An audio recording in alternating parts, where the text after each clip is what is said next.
40 years. That is how long Iraq waited. 40 years.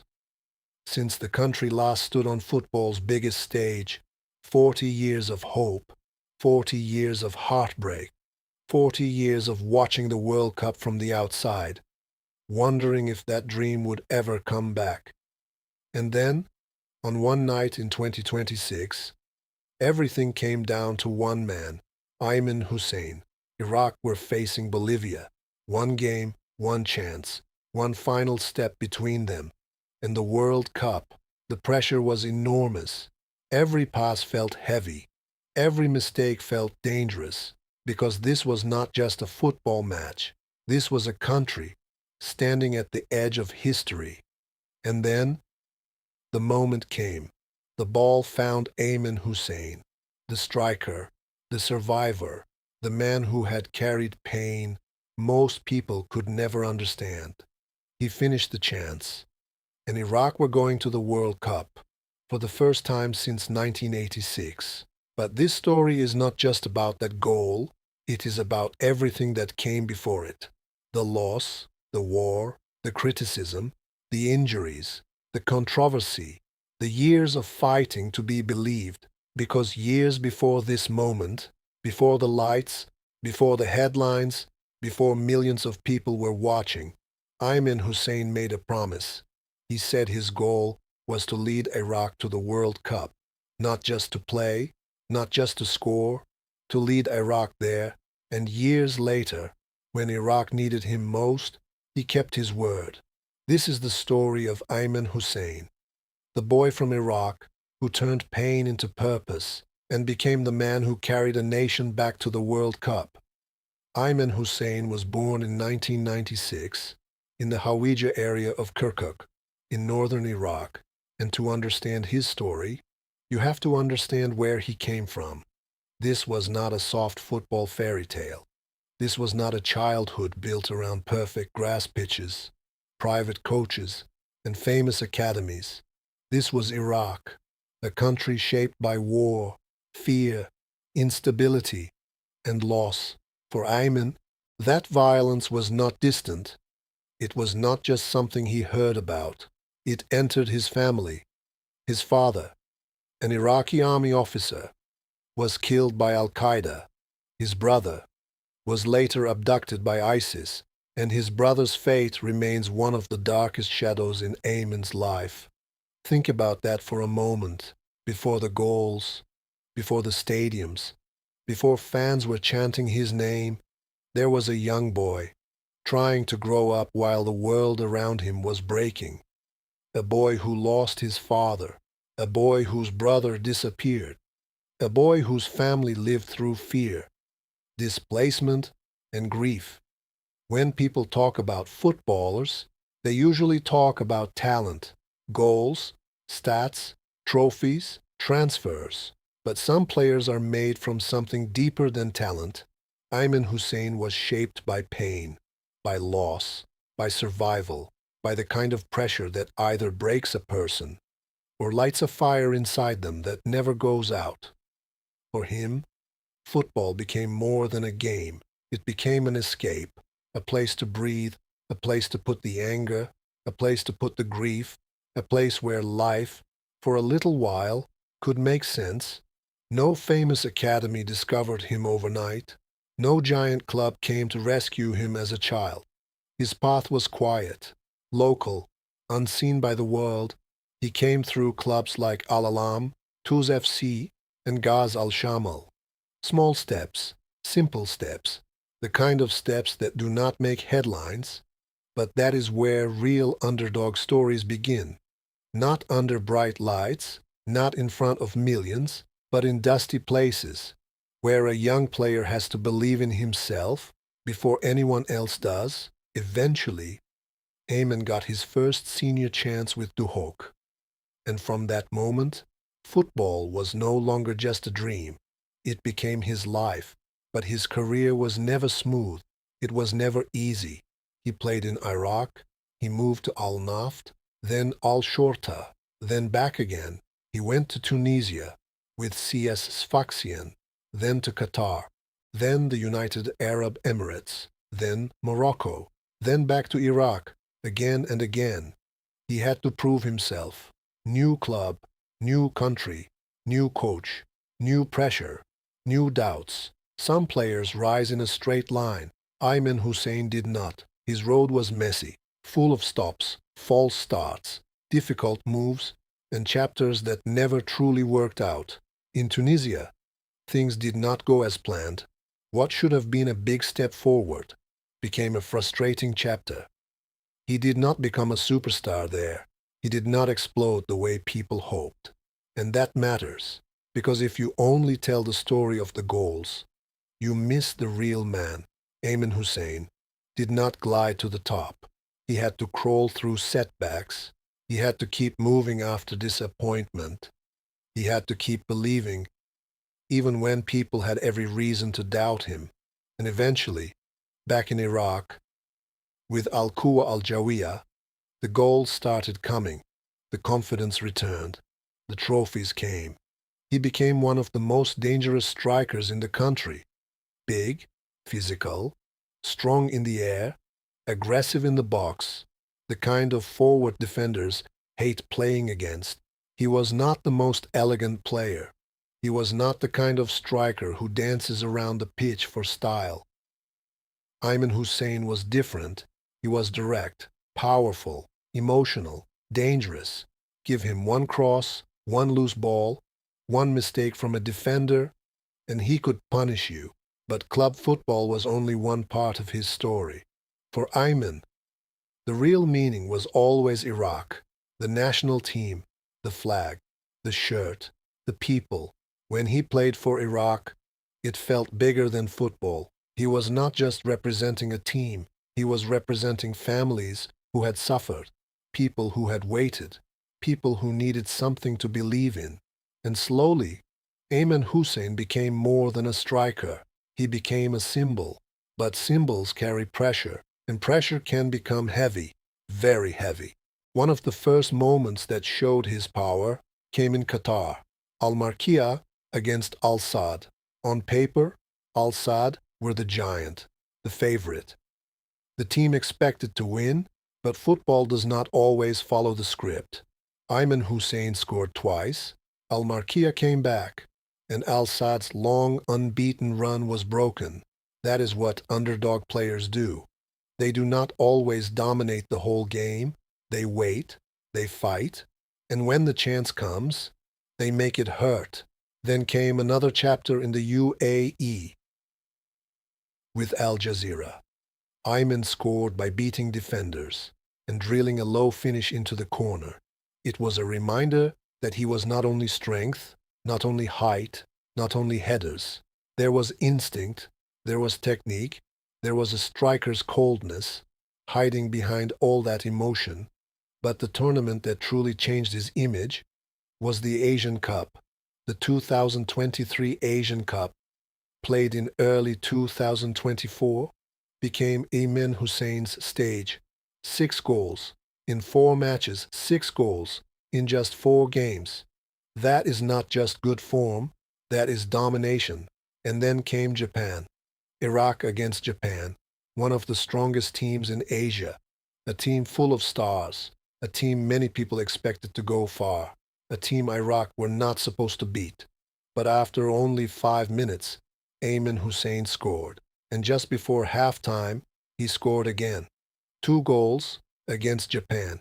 Iraq won 2-1. And suddenly, everyone was watching.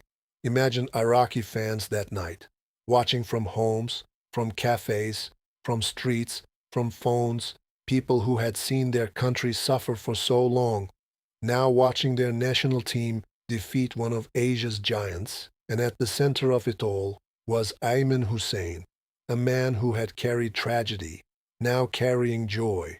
But football can be cruel. It can lift you higher than you ever imagined, and then pull everything away in one moment. Iraq faced Jordan in the round of 16. The match was emotional, chaotic, intense, and once again, Aymen Hussein scored. It should have been one of the greatest moments of his tournament. Iraq were ahead. The quarterfinals were close. The dream was alive. But after the goal, he celebrated. The referee showed him a second yellow card, then red. Aymen Hussein was sent off, and everything changed. Iraq lost control. Jordan came back. Two late goals. Iraq were eliminated. Just like that.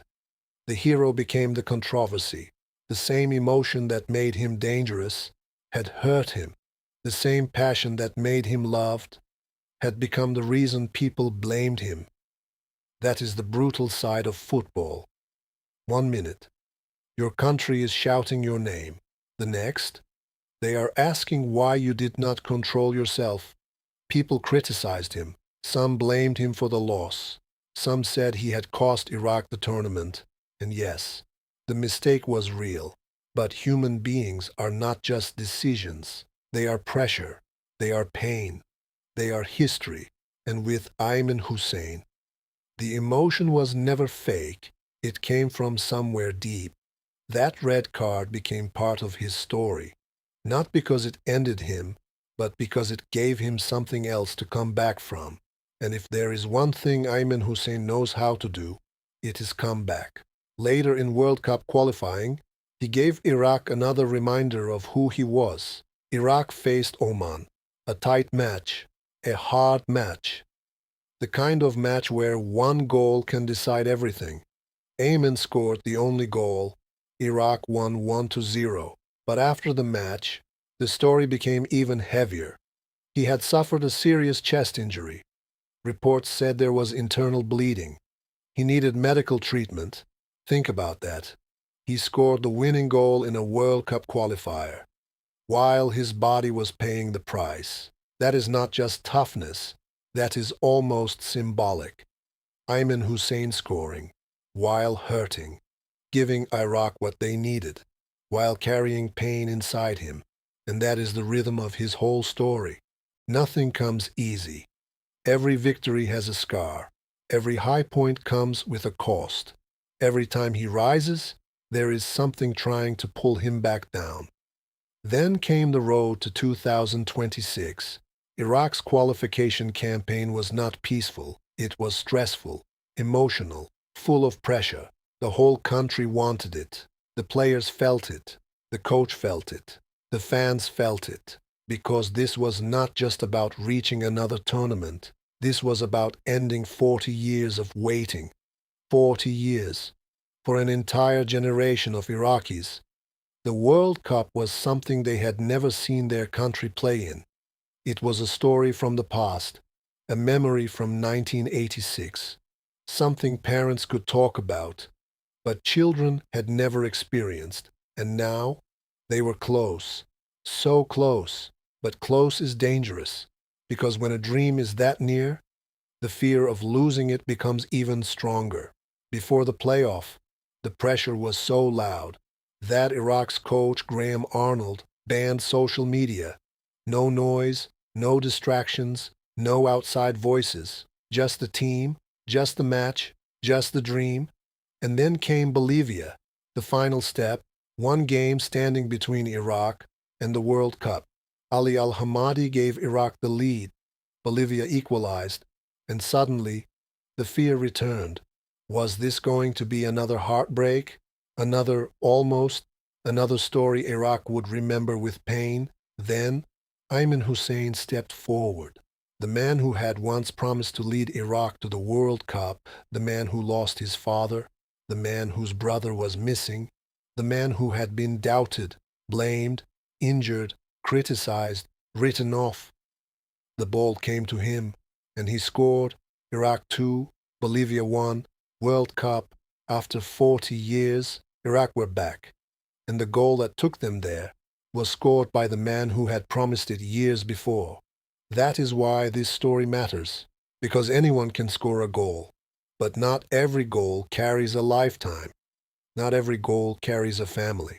Not every goal carries a country. When Aymen Hussein scored against Bolivia, it was more than the ball hitting the net. It was release. It was relief. It was 40 years of waiting, finally breaking open. For the fans, for the players, for the families watching at home, for the people who had never seen Iraq at a World Cup, for everyone who kept believing, even when the dream felt impossible. And after the match, Aymen cried. Those tears were not weakness, they were proof. Proof of the pressure, proof of the pain, proof of the years he had carried silently. Because sometimes, when a man finally reaches the thing he has chased his whole life, he does not celebrate like a superhero. He breaks down like a human being. And that is what makes Aymen Hussein powerful. Not perfection, humanity. He is not a clean, polished superstar. He is not flawless. He has made mistakes. He has lived through controversy. His emotion has hurt him before. But maybe that is why people connect with him, because he feels real. He plays like a man who knows football can give him everything, but also take everything away. He plays like someone who has already lost too much to be afraid of a defender. He plays like someone who understands that for Iraq, football is not just entertainment. It can be memory, it can be identity, it can be healing, it can be hope. And now, in 2026, Aymen Hussein arrives at the World Cup, not as one of the most famous players in the tournament, not as a global superstar, not as a name everyone in the world already knows, but as something more powerful, an underdog hero, a 30-year-old striker from Iraq, a man from Hawija, a player who fought through Iraq, Tunisia, Qatar, the UAE, Morocco, and back again, a striker built for moments, not for comfort, not for easy games, for moments. And Iraq will need that, because at the World Cup, nothing will be easy. They will face teams with more famous players, more money, more global attention, more expectation. There will be matches where Iraq do not control the ball, matches where they have to defend, suffer, wait, and survive. But that is when Aymen Hussein becomes dangerous, because underdogs do not always need 90 perfect minutes. Sometimes they only need 1 second, one cross, one header, one defender who switches off, one chance, and one striker brave enough to take it. That is Aymen Hussein. His whole life has been about surviving long enough for one moment, surviving grief, surviving war, surviving criticism, surviving controversy, surviving injury, surviving the weight of a country's expectations. And now, after everything, he gets to walk onto the World Cup stage, wearing the shirt of Iraq, the boy from Hawija, the striker who wandered across countries, the man who was blamed, the man who was doubted, the man who cried, the man who promised, and the man who delivered. Aymen Hussein's story is not about a perfect career. It is about a life that refused to collapse. It is about turning pain into purpose. It is about carrying grief into the penalty box and somehow turning it into goals. When Iraq step onto the pitch in 2026, millions of people will not just be watching a football team. They will be watching a symbol, a reminder that even after decades of waiting, even after war, even after loss, even after the world forgets about you, one moment can still change everything. Aymen Hussein did not arrive at the World Cup as a polished superstar. He arrived as a survivor, a striker, a son, a brother, a national wound, and finally, a man who kept his word.